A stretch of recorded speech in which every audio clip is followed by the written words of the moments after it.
എല്ലാവർക്കും സ്വാഗതം. ഇന്ന് ഞാൻ ഒരു സൂപ്പർ ടേസ്റ്റി കേരള സ്റ്റൈൽ കണവ തോരൻ ഉണ്ടാക്കുകയാണ്. ഇത് ഒരു സിമ്പിൾ റെസിപ്പിയാണ്, വീട്ടിൽ ഈസി ആയിട്ട് ട്രൈ ചെയ്യാൻ പറ്റും. ഇതിനായിട്ട് ആദ്യം ചൂടായ ചട്ടിയിലേക്ക് എണ്ണ ഒഴിച്ച് എണ്ണ ചൂടാകുമ്പോൾ ഇഞ്ചി, വെളുത്തുള്ളി എന്നിവ ചേർത്ത് ഗോൾഡൻ കളർ ആകുന്നത് വരെ വഴറ്റുക. കഴിയുമെങ്കിൽ മൺചട്ടി തന്നെ ഉപയോഗിക്കാൻ ശ്രമിക്കുക, കാരണം കണവയിൽ നിന്നും ധാരാളം വെള്ളം പുറത്തു വരും. ഈ വെള്ളം വേഗത്തിൽ വറ്റാൻ മൺചട്ടി സഹായിക്കും. ഇഞ്ചി വെളുത്തുള്ളി ഗോൾഡൻ കളർ ആയിക്കഴിഞ്ഞാൽ അതിലേക്ക് അല്പം കറിവേപ്പില ചേർക്കാം. കറിവേപ്പില പൊട്ടി വരുമ്പോൾ അതിലേക്ക് നേരത്തെ കഴുകി ക്ലീൻ ചെയ്ത് വെച്ചിരിക്കുന്ന കണവ ചേർത്ത് കൊടുക്കാം. കണവ കട്ട് ചെയ്യുമ്പോൾ ചെറിയ പീസായി കട്ട് ചെയ്യണം. ഇതാണ് ടേസ്റ്റ് ബെറ്റർ ആക്കുന്നത്. ക്ലീൻ ചെയ്യുമ്പോൾ അകത്തെ ബ്ലാക്ക് പാർട്ട് റിമൂവ് ചെയ്യാൻ മറക്കരുത്. ഇനി ഇതിലേക്ക് അല്പം ഉപ്പ് ചേർത്ത് കൊടുത്ത് നന്നായി യോജിപ്പിക്കാം. ഉപ്പ് കുറച്ചിട്ടാൽ മതി, ആവശ്യമെങ്കിൽ പിന്നീട് ടേസ്റ്റ് നോക്കിയിട്ട് ചേർത്ത് കൊടുക്കാം. കാരണം കണവ വെന്ത് വരുമ്പോൾ അളവ് കുറയും, അപ്പോൾ ഉപ്പ് കൂടിപ്പോകാനുള്ള സാധ്യതയുണ്ട്. അതുകൊണ്ടാണ് കുറച്ചിട്ടാൽ മതി എന്ന് പറയുന്നത്.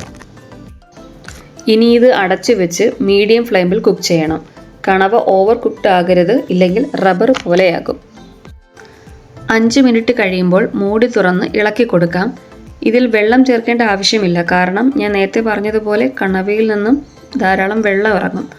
ആ വെള്ളം മതിയാകും ഇത് കുക്കായി കിട്ടാനായിട്ട്. ഇനി നമുക്ക് ഇതിന് വേണ്ട അരപ്പ് ചേർത്ത് കൊടുക്കാം. മിക്സിയുടെ ജാറിലേക്ക് 10 മുതൽ 15 എണ്ണം വരെ ചെറിയ ഉള്ളി ഇല്ലെങ്കിൽ ഒരു മീഡിയം സൈസ് സവാള ആയാലും മതി. പിന്നെ 2 പച്ചമുളക് എന്നിവ ചേർത്ത് ഒന്ന് ചതച്ചെടുക്കുക. പിന്നെ അതിലേക്ക് 1/2 കപ്പ് തേങ്ങ, 1/2 ടീസ്പൂൺ മഞ്ഞൾപ്പൊടി, 1 സ്പൂൺ മുളക് പൊടി, 2 സ്പൂൺ കുരുമുളക് പൊടി, 1/4 സ്പൂൺ ഗരം മസാല എന്നിവ ചേർത്ത് ചെറുതായി ക്രഷ് ചെയ്തെടുക്കുക. ആദ്യം തന്നെ എല്ലാം കൂടെ ഒരുമിച്ച് ക്രഷ് ചെയ്യരുത്, അങ്ങനെ ചെയ്താൽ തേങ്ങ കൂടുതൽ അരഞ്ഞു പോകും. അതുപോലെ കുരുമുളകിൻ്റെ ടേസ്റ്റ് മുന്നിട്ട് നിൽക്കണം, അപ്പോഴാണ് കണവ തോരൻ കൂടുതൽ ടേസ്റ്റി ആകുന്നത്. അരപ്പ് ചേർത്ത് കൊടുത്തതിന് ശേഷം ലോ ഫ്ലെയിമിൽ വേണം കുക്ക് ചെയ്യാൻ. ഇത് കറി കൂടുതൽ ടേസ്റ്റ് ആക്കാൻ സഹായിക്കും.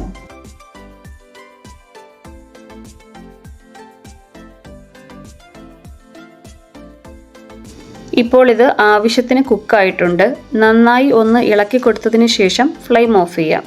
ഇനിയും കുക്ക് ചെയ്യേണ്ട ആവശ്യമില്ല, കൂടുതൽ കുക്ക് ചെയ്താൽ റബ്ബർ പോലെയാകും. ഇപ്പോൾ ഇത് കുഴഞ്ഞിരിക്കുന്നത് കാര്യമാക്കണ്ട, കാരണം മൺചട്ടി ആയതുകൊണ്ട് ഇതിലെ വെള്ളം വറ്റി ഡ്രൈ ആയിക്കോളും.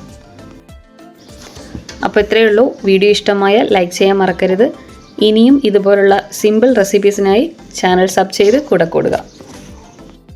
By from two drops.